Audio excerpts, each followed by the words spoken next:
This is Cam Newton, and if I was trying to impress every single person that thought I was a beep, then I'd be drained.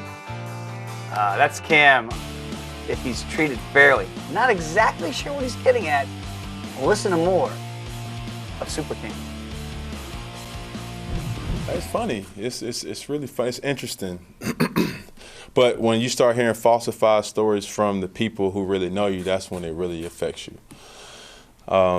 So that's, and I haven't. So, you know, it is what it is. I violated, you know, the wardrobe, and that's it. You don't have to dig into certain stories that violated curfew, was out at a club, you know, somebody was caught in the room.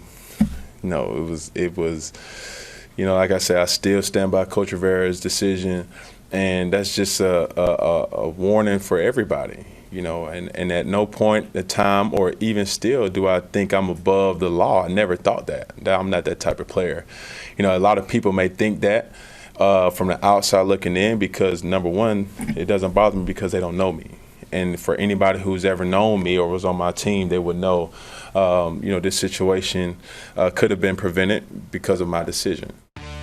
Wow, so there it is, Cam Newton. I'm not exactly sure what to make of all of that. V-Mac, what do you make of what you hear about Cam Newton and the way that he's dealt with?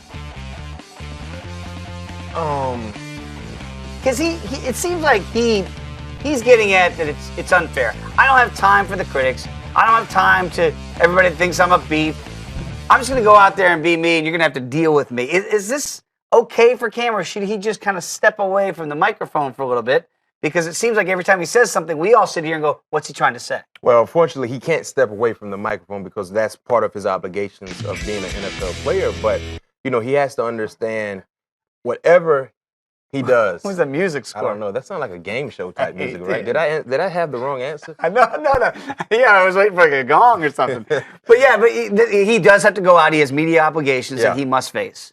Yeah, and he just, you play the quarterback position, you know, you will be asked difficult questions, especially when certain things occur that we all hear about. Being benched for a big-time ball game based on the requirements of wearing a tie.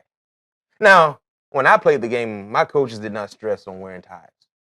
As long as you look presentable. But that's what Ron Rivera, that's and I'm not, what they do. Me personally, you're worrying about the wrong thing. I would tend to agree. As you see, more on that coming up a little bit later on in this edition of the Week. I mean, a tie? I mean, you look presentable. You had a coat on, you know. Yeah, it wasn't like he looked like he's making a mockery of the dress code. Yeah. He had like a turtleneck and he had a jacket. He looked sharp, just didn't have a tie. Rule's a rule. That's not a good rule. Sounds like a dumb rule. Coach, our job is to win football games as long as I look presentable. And Cam Newton usually makes sure he's well put together when it comes to his garments. Some things are a little bit weird, but he makes sure he's presentable. And the one thing that I will say in Cam's defense on that is he did say afterward, it was my fault. Like, I didn't have a tie on, and I didn't have tie. I think we're blowing this out of proportion, though. If he didn't wear a tie, of course, that's the rules, but you saw what happened when he didn't start. First play was an interception. Yeah, right off the hands, Tolbert. That kind of set the